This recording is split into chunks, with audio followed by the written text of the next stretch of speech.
नमस्ते मिनासान। आजको यस भिडियोमा हामी जापानिज ल्याङ्ग्वेज अन्तर्गत लेसन 16 को ग्रामरको बारेमा भिडियो लिएर आइसकेका छौँ। यदि तपाईहरूले चाहिँ यसमा भएको विषयवस्तु राम्रोसँग बुझ्न चाहनुहुन्छ भने भिडियोलाई अन्तिमसम्म हेरेर साथ दिनुहोला। अनि हजुरहरूलाई हामीले अर्को के कुरा पनि जानकारी गराउन चाहन्छौँ भने चाहिँ योभन्दा अघिल्लो भिडियोमा चाहिँ हामीले लेसन 16 को भोक्याबुलरी अथवा मिनिङको बारेमा भिडियो बनाइसकेका छौँ। यदि तपाईहरूले त्यो भिडियो हेर्नुभएको छैन भने चाहिँ एकपटक त्यो भिडियो पनि अवश्य पनि चेक गर्नुहोला है। किनभने चाहिँ तपाईँहरूले यदि लेसन 16 को मिनिङ नै जान्नु भएन भने चाहिँ आज भएको विषयवस्तु बुझ्न चाहिँ अलिकति गाह्रो हुन्छ। सो तपाईँहरूले त्यो भिडियो चाहिँ हेर्नुहोला है। अनि तपाईँहरूले चाहिँ ते फर्मको बारेमा चाहिँ जानिसक्नुभयो होला लेसन 16 सम्म आउँदा। यदि ते फर्मको बारेमा जान्नुभएको छैन भने चाहिँ लेसन 14 को ग्रामरको भिडियोमा हामीले ते फर्मको बारेमा पनि छलफल गरेका हौँ। सो तपाईँहरूले ते फर्मको बारेमा चाहिँ मजाले जानेर चाहिँ बल्ल यो भिडियोमा चाहिँ आउनुहोला है। ल अब चाहिँ हामी कति पनि ढिला नगरे मुख्य विषयवस्तुतर्फ नै जान चाहन्छौँ। हामीले लेसन 16 मा चाहिँ डबल ते फर्मको बारेमा चाहिँ पढ्नुपर्ने हुन्छ। ते फर्म प्लस ते फर्म लगाएर हामीले विभिन्न सेन्टेन्सहरू चाहिँ बनाउन सक्छौँ है। सुरुमा त तपाईँहरूले ते फर्मको बारेमा चाहिँ आउनुपर्छ। आई होप तपाईँहरूले ते फर्मको बारेमा चाहिँ आउँछ होला। सो ते फर्म प्लस ते फर्मको चाहिँ हामीले दुईवटा चाहिँ जोडेर दुईवटा ते फर्म जोडेर चाहिँ एउटा सेन्टेन्स बनाउन सक्छौँ के। जस्तै अब ते फर्मको बारेमा पनि मैले तपाईँहरूले हल्का सर्ट रिभिजन चाहिँ गराएँ है। जस्तै first group verb, second group verb, third group verb भन्ने हुन्छ होइन। अब तपाईँले first group verb, second group verb, third group verb चाहिँ चिन्न सक्नु पऱ्यो होइन। फर्स्ट ग्रुप भबले चाहिँ ते फर्ममा कसरी लाग्ने त्यो चाहिँ थाहा हुनु पऱ्यो। जस्तै इचिरी हुन्छ होइन, इचिरी छ भने चाहिँ त्यसले चाहिँ जस्तै इचिरी आउने चाहिँ मासभन्दा अगाडि यदि इचिरी आउँछ भने चाहिँ तपाईँले चाहिँ ते फर्ममा लगाउँदा चाहिँ आधा चुरा तेल थप्नुपर्छ। जस्तै खाइ मास भन्दा इ आयो, त्यसमा चाहिँ मास हटाएर चाहिँ खाद्य गराउनुपर्छ के। अनि त्यसै गरी माची मास भन्दा चाहिँ के आयो, त्यसमा चाहिँ ची आयो, त्यसमा चाहिँ तपाईँले मास हटाएर चाहिँ मात्य गराउनुपर्छ है। यदि इचिरी आउँछ भने चाहिँ आधा चुरा तेल थप्नुपर्छ। त्यसै गरी मि बिनी आउँछ भने चाहिँ तपाईँले चाहिँ नोन्दे गराउनुपर्छ। नोमी मास भन्दा चाहिँ मि आयो, मासले हटाएर चाहिँ मिको ठाउँमा चाहिँ नन्दे थप्नुपर्छ अथवा नोन्दे हुन्छ है। यसरी चाहिँ तपाईँले बुझ्नु पऱ्यो है। अनि त्यसै गरी चाहिँ तपाईँको कि गी सी आयो भने चाहिँ तपाईँले चाहिँ जस्तै इत्ते गराउनुपर्छ। जस्तै खाकी मास भन्दा चाहिँ कि आयो, त्यसमा चाहिँ मास हटाएर चाहिँ तपाईँले किलाई चाहिँ के बनाउनुपर्छ, खाइत्य बनाउनुपर्छ। बुझ्नुभयो नि। यसरी चाहिँ तपाईँहरूले ते फर्म कसरी चेन्ज गर्ने भन्ने बुझ्नुपर्छ। जस्तै यो चाहिँ फर्स्ट ग्रुप अफ भबको गरायो, हामीले सेकेन्ड ग्रुप अफ भबमा चाहिँ ते मात्रै थप्नुपर्छ। जस्तै ताबे मास भनेको चाहिँ सेकेन्ड ग्रुप भबमा पर्छ, त्यसमा चाहिँ मास हटाएर चाहिँ ताबे ते गराउनुपर्छ। अनि त्यसै गरी थर्ड ग्रुप भबलाई चाहिँ ते फर्ममा कसरी चेन्जेस गर्ने त्यो कुराहरू चाहिँ तपाईँले मजाले बुझ्नु होला है। सो मैले तपाईँले सर्ट रिभिजन चाहिँ गरिदिइसकेँ। सो तपाईँहरूले ते फर्मको बारेमा बुझ्नुभएको छ भन्ने चाहिँ मलाई आशा छ। अब चाहिँ हामी ते फर्म प्लस ते फर्मको चाहिँ इक्जाम्पल अथवा सेन्टेन्स बनाएर चाहिँ हेर्छौँ है। सो ते फर्म प्लस ते फर्म भनेर चाहिँ एएर जस्तै खाएर पिएर भनेर चाहिँ हामीले एउटै सेन्टेन्समा चाहिँ बनाउन सक्छौँ कि। जस्तै मैले रे अथवा इक्जाम्पल राखेको छु, म चाहिँ 8 बजे उठेर पानी पिएर स्कुलतिर जान्छु भनेर चाहिँ यहाँ भनेको छ सेन्टेन्सले होइन। अब उठेर पिएर भनेपछि यहाँ चाहिँ दुईवटा ते फर्म आयो के। अब म चाहिँले के भन्छ भन्नुहोस् त, वाता सिवा भन्छ। 8 बजे भनेपछि के भयो, हाचिजी भयो। नि पार्टिकल चाहिँ लाग्छ। किन नि पार्टिकल लाग्यो, यहाँ चाहिँ फिक्स टाइमको कुरा गरेको छ। यदि फिक्स टाइमको कुरा आउँछ भने चाहिँ पछाडि हामीले नि पार्टिकल लगाउनु पर्छ। अब उठेर भनेपछि यो चाहिँ ते फर्ममा गयो के। अब उठेर भने चाहिँ ओकित्ते, ओकी मासले चाहिँ हामीले चाहिँ के गराउनु पऱ्यो, ओकित्ते गराउनु पऱ्यो। कि आउँछ भने चाहिँ हामीले चाहिँ यहाँ के भनेका थियौँ, हामीले चाहिँ यहाँ कि आउँछ भने चाहिँ इत्ते थप्नुपर्छ भनेका थियौँ। तर ओकी मास भनेको चाहिँ अपवाद अथवा एक्सेप्सनल केस हो के। यो चाहिँ हाम्रो सेकेन्ड ग्रुप भबमा पर्छ, त्यसैले हामीले चाहिँ ते मात्रै थप्यो है। त्यसको लागि चाहिँ तपाईँले अब ते फर्म चाहिँ हेर्नुपर्छ है। ओकी मासको चाहिँ ओकित्ते हुन्छ। पानी पिएर भन्दा पानी भनेको मिजु भइहाल्यो। पिएर भन्दा चाहिँ अब नोन्दे, अब पिएर भने चाहिँ नोमी मासको चाहिँ नोन्दे बनाउनु पऱ्यो कि। यदि मि आउँछ भने चाहिँ हामीले चाहिँ नोन्देमा चाहिँ परिवर्तन गर्नुपर्छ। नोमी मासको चाहिँ नोन्दे गराउनुपर्छ। स्कुल छ, स्कुल भने चाहिँ गएको भयो। तिर जान्छु भनेपछि तिर भनेको ए पार्टिकल, अनि इकी मास भनेको चाहिँ जान्छु भयो। यसरी चाहिँ मैले तपाईँलाई डिटेल रूपमा चाहिँ बुझाएको छु है। यहाँ चाहिँ दुईवटा ते फर्म आएको छ, एउटा उठेर भन्ने, एउटा चाहिँ पिएर भन्ने। यसरी चाहिँ हामीले दुईवटा ते फर्म लगाएर चाहिँ सेन्टेन्स बनाउन सक्छौँ। अब म हल्का पढेर तपाईँलाई सुनाएँ सर्ट र डिटेलमा चाहिँ मैले बुझाइसकेँ। यो तपाईँले बुझ्नुभयो होला। वाता सिवा हाचिजी नि ओकित्ते मिजु ओ नुन्दे गाक्कोए इकिमास भनेर हामीले यसरी सेन्टेन्स बनाउन सक्छौँ। म चाहिँ साथीलाई भेटेर मुभी हेरेर सपिङ गर्छु भनेको छ है। अब म चाहिँ भनेको वाता सिवा भयो, साथीलाई भनेको चाहिँ तोमोदाची नि, भेटेर भनेको चाहिँ के हो, आइमास हो। यदि इ आउँछ भने हामीले के गराउनु पर्छ भनेका थियौँ। यो चाहिँ फर्स्ट ग्रुप अफ भबमा पर्छ ते फर्मको। यसमा चाहिँ आधा चुरा ते थप्नुपर्छ नि। आइमासको चाहिँ के भयो, आत्ते भयो। अनि त्यसै गरी अब मुभी हेरेर सपिङ गर्छ, मुभीले एइगा भन्छ। अनि ओ पार्टिकल भयो। अनि हेरेरलाई के भन्छ, मिमास, मिमासको चाहिँ मित्ते भयो। अनि त्यसै गरी अब सपिङ गर्छुले चाहिँ के भन्छ खाइमोनोसिमास भनेर चाहिँ हामीले चाहिँ सपिङ गर्छु भनेर यसरी सेन्टेन्स चाहिँ बनाउन सक्छौँ है। आई होप तपाईँहरू क्लियर हुनु भइसक्यो। यदि तपाईँले त्यो फर्म आउँछ भने चाहिँ तपाईँले चाहिँ मजाले बुझ्नुहुन्छ। त्यही पनि मैले त्यो फर्मको बारेमा पनि तपाईँले भनिदिइराखेको छु यहाँ। अब म चाहिँ साथीलाई भेटेर मुभी हेरेर सपिङ गर्छु कसरी हामीले भन्न सक्छौँ भने चाहिँ वातासी वा तोमोदाची नि आत्ते एइगा ओ मित्ते खाइमोनोसिमास भनेर यसरी चाहिँ भन्न सक्यौँ है। अझै हामी अर्को सेन्टेन्स पनि बनाउँ है त। प्रत्येक बेलुका खाना खाएर टिभी हेरेर 10 बजे सुत्छु है। अनि अब यसले कसरी भन्न सक्छौँ? प्रत्येक बेलुकाले के भन्छ भन्नुहोस् त? प्रत्येक बेलुकाले माइबान भन्छ है। अनि त्यसै गरी खानाले के भन्छ? गुहान भन्छ। अनि ओ पार्टिकल भयो यहाँनिर। अनि खाएर भनेको के हो? ताबे मासले चाहिँ अब सेकेन्ड भर्बमा लग्दा चाहिँ मासले हटाएर ते थप्नुपर्छ। खाएर भनेको चाहिँ ताबे ते भयो। ताबे तेपछि टिभीलाई चाहिँ मैले यहाँनिर चाहिँ लेख्न चाहिँ छुट्याएको रहेछ। टिभी भनेको चाहिँ के हो? तेरेबी हो। अनि तेरेबी ओ मित्ते हेरेर भनेको चाहिँ के हो? मिमासको चाहिँ मित्ते हुन्छ। अनि 10 बजे सुत्छुलाई चाहिँ के गराउन सक्छौँ हामीले? 10 बजे भनेको चाहिँ के हो? जिउजिनी हो। सुत्छु भनेको चाहिँ नेमास है। यहाँ चाहिँ टिभीले चाहिँ तेरेबी लेख्नु होला है। तपाईँले मैले यहाँ लेख्न छुट्याएको रहेछु। सो आई होप तपाईँहरूले बुझ्नुभयो होला है।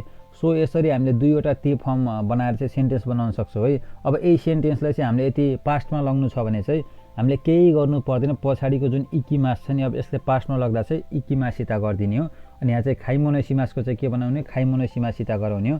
अनि त्यसो नेमासको नेमासिता बनाउने। यसरी चाहिँ हामीले चाहिँ पछाडिको भर्बले मात्रै चेन्जेस गराएर पास्ट फर्ममा पनि लग्न सक्छौँ है। सो आई होप तपाईँहरूले त्यो फर्म प्लस त्यो फर्म प्रयोग गरेर कसरी सेन्टेन्स गराउन सक्नुहुन्छ भनेर चाहिँ बुझ्नुभयो होला। अब चाहिँ हामीले लेसन 16 मा अर्को के रुल्स पनि पढ्नुपर्छ भने चाहिँ त्यो फर्म प्लस कारा अथवा ए पछि भन्छ है। यसले जस्तै खाएपछि, गरेपछि, लेखेपछि भनेर चाहिँ हामीले यसरी चाहिँ बनाउन सक्छौँ। जस्तै यहाँ रेही भनेर मैले राखिदिएको छु केही भर्बहरू। खाकी मास भनेको के? लेख्छु हो। खाइते कारा भनेको चाहिँ लेखेपछि के? अब खाकी मासको चाहिँ सुरुमा खाकी मासले चाहिँ त्यो फर्ममा लग्नु पर्यो। अनि पछाडि कारा थप्नु पर्यो है। त्यो फर्ममा कसरी लग्ने तपाईँले थाहा छ आई होप।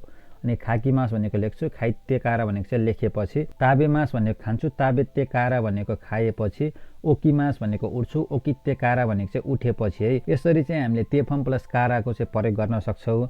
अब हामीले एक दुईवटा सेन्टेन्स बनाएर हेरौँ है। जस्तै म चाहिँ 5 बजे उठेपछि स्कुलतिर जान्छु हामीले कसरी भन्न सक्छौँ भने चाहिँ वातासिवा गोजिनी ओकिते कारा गाक्कोए इकिमास है। वातासिवा भनेको चाहिँ म चाहिँ, अनि गोजिनी भनेको चाहिँ 5 बजे, अनि नि पार्टिकल लाग्छ फिक्स टाइमको पछि। अनि उठेपछि भनेपछि चाहिँ ओकिते कारा भर्खरै हामीले माथि जुन रुल्स पढेका थियौँ त्यही अनुसार नै छ। उठेपछि भन्दा चाहिँ ओकिते कारा, अनि स्कुलले चाहिँ गाक्को भन्छ, तिर भनेको ए पार्टिकल भयो, जान्छु भनेको चाहिँ इकिमास है। वातासी वा गोजिनी ओकिते कारा गाक्को ए इकिमास भनेको चाहिँ म चाहिँ 5 बजे उठेर स्कुलतिर जान्छु भनेर हामीले यसरी सेन्टेन्स गराउन सक्छौँ। अब अर्को सेन्टेन्स बनाएर पनि हामीले अझै बुझौँ है। म चाहिँ जापानिज भाषा अध्ययन गरेपछि जापानतिर जान्छु भन्दा चाहिँ हामीले कसरी बनाउन सक्छौँ भने चाहिँ वातासी वा निहोन्गो ओ बेन्क्यो सित्ते कारा निहोन ए इकिमास। वातासी वा निहोन्गो ओ बेन्क्यो सित्ते कारा निहोने इकिमास भनेर हामीले यसरी सेन्टेन्स चाहिँ बनाउन सक्छौँ है। सो आई होप तपाईँहरूले त्यो फर्म प्लस कारा कसरी प्रयोग गर्ने त्यसको बारेमा पनि मजाले बुझ्नुभयो। अब चाहिँ हामी लेसन 16 मा एकदमै धेरै इम्पोर्टेन्ट कुरा चाहिँ पढ्छौँ। डबल एडजेक्टिभको बारेमा चाहिँ पढ्छौँ। हामीसँग चाहिँ दुईवटा एडजेक्टिभ हुन्छ, एउटा चाहिँ ना एडजेक्टिभ, एउटा चाहिँ इ एडजेक्टिभ है। ना एडजेक्टिभ र इ एडजेक्टिभको बारेमा चाहिँ तपाईँले लेसन 8 मा पनि पढ्नु भएको थियो। अब एडजेक्टिभ प्लस एडजेक्टिभ एउटै सेन्टेन्समा दुईवटा एडजेक्टिभ आयो भने कसरी प्रयोग गर्ने? सिम्पल त्यसरी बुझ्दा चाहिँ हुन्छ तपाईँले। अब डिफिनेसनबाट अझै क्लियर हुन्छ है। डबल एडजेक्टिभ छ है, सुरुमा चाहिँ दुईवटा चाहिँ एडजेक्टिभ छ होइन। र तर भनेको चाहिँ तर अगाडि ना एडजेक्टिभ छ भने साथै भन्दा ना एडजेक्टिभको पछाडि दे लेख्नुपर्छ है। बुझ्नुभयो नि डिफिनेसनमा भनेको? सुरुमा तपाईँले के बुझ्नु पर्यो? डबल एडजेक्टिभ छ होइन, तर डबल एडजेक्टिभ भए तापनि तर अगाडि चाहिँ ना एडजेक्टिभ छ भने, अब ना एडजेक्टिभ पनि छ ए एडजेक्टिभ पनि छ होइन, तर अगाडि चाहिँ ना एडजेक्टिभ छ भने चाहिँ साथै भन्दा एकैचोटि भन्दा चाहिँ तपाईँले चाहिँ ना एडजेक्टिभको पछाडि चाहिँ दे लेख्नुपर्छ है। क्लियर हुनु भइसक्यो नि? यो डिफिनेसनमा भनेको सिम्पल त्यति नै हो। अब रेही अथवा हामीले इक्जाम्पलको बारेबाट चाहिँ मजाले बुझौँ है। जस्तै हान्सामु दे सिन्सेचु देश। अब यहाँ चाहिँ दुईवटा एडजेक्टिभ छ। हान्सामु भनेको पनि एउटा एडजेक्टिभ हो, अनि सिन्सेचु भनेको पनि अर्को एडजेक्टिभ हो। तर हामीले चाहिँ अरू केही मतलब भएन कि अगाडि चाहिँ ना एडजेक्टिभ छ भने चाहिँ त्यसको पछि चाहिँ दे लेख्नुपर्छ है। यति बुझ्दा हुन्छ है। अगाडि चाहिँ ना एडजेक्टिभ छ भने त्यसको पछाडि दे लेख्नुपर्छ, यति बुझ्नुहोस् है। हान्सामु दे सिन्सेचु देश भनेर हामीले यसरी चाहिँ लेख्न सक्छौँ। अनि त्यसै गरी अब अर्को यहाँ रहेको छ गेन्की भनेको छ, अनि पछाडि चाहिँ वाखाई देश भनेको छ होइन। अब यहाँ चाहिँ अगाडि चाहिँ ना एडजेक्टिभ आयो, पछाडि चाहिँ हाम्रो चाहिँ यहाँ चाहिँ इ एडजेक्टिभ आयो के। तर हामीले डिफिनेसनमा के भनेका थियौँ? यदि दुईवटा एडजेक्टिभ छ र अगाडि चाहिँ ना एडजेक्टिभ छ भने चाहिँ त्यसको पछि दे लेख्नुपर्छ भनेका थियो। त्यति सिम्पल है, बुझ्नुभयो नि। अब तपाईँले ना एड्जेक्टिभ भनेको इ एड्जेक्टिभ भनेको त्यसको बारेमा त बुझ्नु भएको होला होइन, लेसन 8 मा पढेको कुरा हो। त्यो चिन्न चाहिँ तपाईँले सक्नुपर्छ है। अनि अब हामीले त्यसै गरी अर्को पनि हेरौँ न, बेन्द्री भनेको छ। बेन्द्री भनेको चाहिँ ना एड्जेक्टिभ हो। अनि अर्को चाहिँ इ देश भनेको छ होइन, इ भनेको पनि हाम्रो चाहिँ इ एड्जेक्टिभ हो। तर हाम्रो चाहिँ बेन्द्री भनेको चाहिँ ना एड्जेक्टिभ आयो। ना एड्जेक्टिभको पछाडि चाहिँ दे चाहिँ लेख्नु पर्यो। सिम्पल, क्लियर हुनु भइसक्यो होला है। अब चाहिँ हामी सेन्टेन्स बनाएर हेरौँ है। जस्तै मिराजी चाहिँ ह्यान्डसम साथै काइन्ड हुनुहुन्छ है। यहाँ चाहिँ दुईवटा एड्जेक्टिभ आयो। ह्यान्डसम भन्ने एउटा एड्जेक्टिभ भयो, काइन्ड भन्ने चाहिँ अर्को एड्जेक्टिभ भयो है। अब मिराजी भनेको चाहिँ मिरासान भयो, चाहिँ भनेको चाहिँ वा पार्टिकल भयो, हान्सामु आयो होइन, अनि पछाडि चाहिँ काइन्ड आयो होइन। अब हान्सामु भनेको चाहिँ ना एड्जेक्टिभ हो, अनि काइन्ड भनेको सिन्सेचु भनेको पनि अर्को एड्जेक्टिभ हो। यो पनि हाम्रो ना एड्जेक्टिभ नै हो। तर दुईवटा एड्जेक्टिभ छ, अगाडि ना एड्जेक्टिभ छ भने चाहिँ त्यसको पछाडि चाहिँ के लेख्नु पर्यो, दे लेख्नु पर्यो। सिम्पल यति बुझ्नुहोस् है। मिरासान वा ह्यान्डसामु दे सिन्सेचु देश भनेर यसरी चाहिँ हामीले बनाउन सक्छौँ है। यो रुल बुझ्नुभयो नि। दुईवटा एड्जेक्टिभ छ तर अगाडि ना एड्जेक्टिभ छ भने चाहिँ त्यसको पछि दे थप्नुपर्छ। सिम्पल यति हो कि बुझ्नुपर्ने कुरा है। अनि त्यसै गरी हामी अर्को सेन्टेन्स पनि बनाऊँ। जापानको घडी चाहिँ सुविधाजनक साथै राम्रो छ भनेको छ है।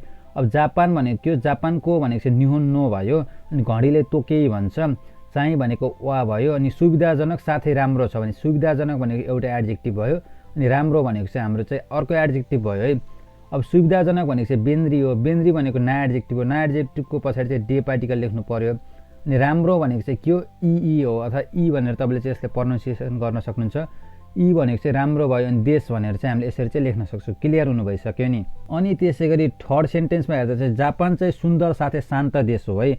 अब जापान भनेको निहोन भयो, चाहिँ भनेको वा भयो, सुन्दर भनेको के किरेई हो। किरेई भनेको चाहिँ ना एड्जेक्टिभ हो, त्यसको पछाडि चाहिँ दे लेख्नु पर्यो। सिजुका भनेको शान्त भयो, अनि यहाँ पछाडि चाहिँ ना थप्नुपर्छ हामीले। यदि ना एड्जेक्टिभ छ भने चाहिँ ना कुनी देश, देश भनेको चाहिँ कुनी भयो, अनि हो भनेको चाहिँ देश भयो। क्लियर हुनु भइसक्यो नि। जापान चाहिँ सुन्दर साथै शान्त देश हो भन्दा चाहिँ हामीले निहोन वा किरेई दे सिजुका ना कुनी देश भनेर यसरी चाहिँ भन्न सक्छौँ। आई होप तपाईँहरू क्लियर हुनु भइसक्यो। सिम्पल रुल्स चाहिँ के हो भने चाहिँ यदि दुईवटा एड्जेक्टिभ छ तर अगाडि चाहिँ ना एड्जेक्टिभ छ भने चाहिँ त्यसको पछाडि दे थप्नुपर्छ भने सिम्पल यति बुझ्नुहोस्। अनि त्यसै गरी अर्को चाहिँ हामीले एड्जेक्टिभ प्लस एड्जेक्टिभको बारेमा चाहिँ अब यदि इ एड्जेक्टिभ छ भने चाहिँ के गर्ने भनेर चाहिँ बुझ्नुपर्छ। अघि चाहिँ हामीले माथि ना एड्जेक्टिभको कुरा गरेको थियो, अब चाहिँ इ एड्जेक्टिभ छ भने के गर्ने भनेर चाहिँ बुझ्नुपर्छ है। डबल एड्जेक्टिभ छ र अगाडि इ एड्जेक्टिभ छ भने साथै भन्दा इ एड्जेक्टिभको अन्तिममा इ अक्षरलाई हटाएर कुत्ते लेख्नुपर्छ है। बुझ्नुभयो नि। अब माथि चाहिँ अगाडि यदि अगाडि ना एड्जेक्टिभ छ भने चाहिँ दे लेख्नु पर्थ्यो, दुईवटा एड्जेक्टिभ छ भने। तर यहाँ चाहिँ दुईवटा एड्जेक्टिभ छ होइन, तर त्यसले चाहिँ साथै भन्दा चाहिँ यदि अगाडि इ एड्जेक्टिभ छ भने चाहिँ त्यसको अन्तिमको इ अक्षरलाई हटाएर चाहिँ कुत्ते थप्नुपर्छ। यति सिम्पल हो है। बुझ्नुभयो नि। अब यहाँ चाहिँ दुईवटा एड्जेक्टिभ हुँदा चाहिँ दुईवटा इ एड्जेक्टिभ हुनुपर्छ भन्ने छैन के, तर सुरुमा चाहिँ इ एड्जेक्टिभ छ भने चाहिँ कुत्ते चाहिँ लेख्नु पर्यो के। सुरुमा इ एड्जेक्टिभ भएर पछाडि ना एड्जेक्टिभ चाहिँ हुन सक्यो। आई होप तपाईँहरू क्लियर हुनु भइसक्यो है। अब हामी रे हेरौँ न, अझै मजाले बुझ्छौँ है। ताकाई भनेको त इ एड्जेक्टिभ हो होइन, हान्सामु भनेको चाहिँ ना एड्जेक्टिभ हो के। तर हाम्रो चाहिँ अगाडि ताकाई भनेर चाहिँ इ एड्जेक्टिभ छ भने चाहिँ इ अक्षरलाई हटाएर चाहिँ हामीले के थप्नुपर्छ, कुत्ते थप्नुपर्छ भनेर चाहिँ हामीले भर्खरै माथि डिफिनेसनमा भनेका थियौँ। ताकाई भनेपछि इ अक्षरलाई हटाउनु पर्यो, इको ठाउँमा कुत्ते थप्नु पर्यो कि। यो चाहिँ के भयो, ताका कुत्ते भयो के। अनि हान्सामु देश पछाडिको त केही गर्नु परेन है। अनि त्यसै गरी अब एसुई अनि बेन्द्री, यहाँ चाहिँ दुईवटा एड्जेक्टिभ आयो होइन। अब एसुई भनेर यदि अगाडि इ एड्जेक्टिभ छ भने चाहिँ इ अक्षरलाई हटाएर कुत्ते थप्नु पर्यो, एसु कुत्ते भयो के। अनि पछाडि बेन्द्री देश सेमको सेम भइहाल्यो है। बुझ्नुभयो नि। सिम्पल यति रहेको छ है। माथिको डिफिनेसनमा चाहिँ के भनेको छ भने चाहिँ दुईवटा एड्जेक्टिभ छ र अगाडि ना एड्जेक्टिभ छ भने चाहिँ दे थप्नुपर्छ। अनि तलको डिफिनेसनमा चाहिँ के भनेको छ भने चाहिँ दुईवटा एड्जेक्टिभ छ र अगाडि यदि इ एड्जेक्टिभ छ भने चाहिँ इ अक्षरलाई हटाएर चाहिँ कुत्ते थप्नुपर्छ भनेको छ। सिम्पल यति नै हो है। अब चाहिँ हामी एक दुईवटा सेन्टेन्स हेरौँ, अझै तपाईँले मजाले बुझ्नुहुनेछ।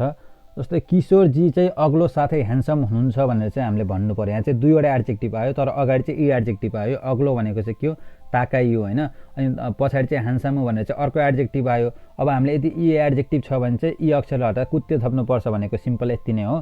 किशोरजी भनेको चाहिँ किशोरुसान भयो, चाहिँ भनेको वा एड्जेक्टिभ, अनि अग्लो भनेको चाहिँ के हो, ताकाई हो। ताकाईको चाहिँ इ अक्षरलाई हटाएर चाहिँ कुत्ते थप्नु पर्यो, ताका कुत्ते भयो। अनि साथै ह्यान्डसामु हुनुहुन्छ भन्दा चाहिँ हान्सामु देश भनेर चाहिँ हामीले यसरी चाहिँ भन्न सक्छौँ। क्लियर हुनु भइसक्यो नि। किशोरुसान वा ताका कुत्ते हान्सामु देश भनेर यसरी चाहिँ हामीले भन्न सक्यौँ। अनि अर्को रहेको छ जापानको घडी चाहिँ राम्रो साथै सुविधाजनक छ भनेको छ है। अब यहाँ चाहिँ राम्रो भनेर चाहिँ आएको छ होइन। अब राम्रो चाहिँ हाम्रो इ एडजेक्टिभ हो अनि पछाडि चाहिँ हाम्रो सुविधाजनक आएको छ, यो चाहिँ हाम्रो ना एडजेक्टिभ हो। तर हामीले चाहिँ अहिले इ एडजेक्टिभ अगाडि आएको छ भने इ अक्षरले हटाएर हामीले चाहिँ कुत्ते थप्नुपर्छ भनेको हो।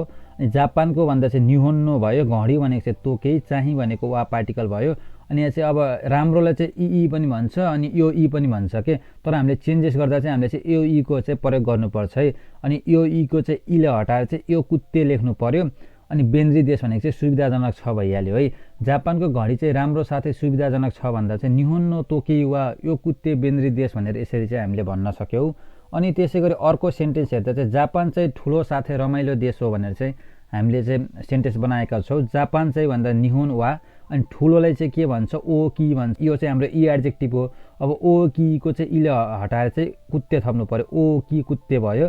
अनि रमाइलो भने चाहिँ तानोसी भयो। अनि देश होलाई चाहिँ अब देश भइहाल्यो होइन। यहाँ चाहिँ देश हो भन्दा चाहिँ तपाईँको चाहिँ कुनी यहाँ लेख्नु पर्थ्यो है, कुनी देश लेख्नु पर्थ्यो, यहाँनिर कुनी छुटेको रहेछ है। निहोन वा ओ कि कुत्ते तानोसी कुनी देश भनेर चाहिँ तपाईँले चाहिँ यसरी चाहिँ लेख्न सक्नुहुन्छ है। सो हाम्रो लेसन 16मा ग्रामर चाहिँ यति नै रहेको छ। आई होप तपाईँहरूले आज भएको विषयवस्तु राम्रोसँग बुझ्नुभयो होला। यदि बुझ्नु भएको छैन, केही डाउट छ भने चाहिँ कमेन्ट सेक्सनमा सोध्न सक्नुहुन्छ। हामी चाहिँ लेसन 17 को भोक्याबुलरीको बारेमा छिट्टै नै भेट हुन्छौँ भन्दै अहिलेलाई बिदा हुन्छौँ। हस्त, धन्यवाद।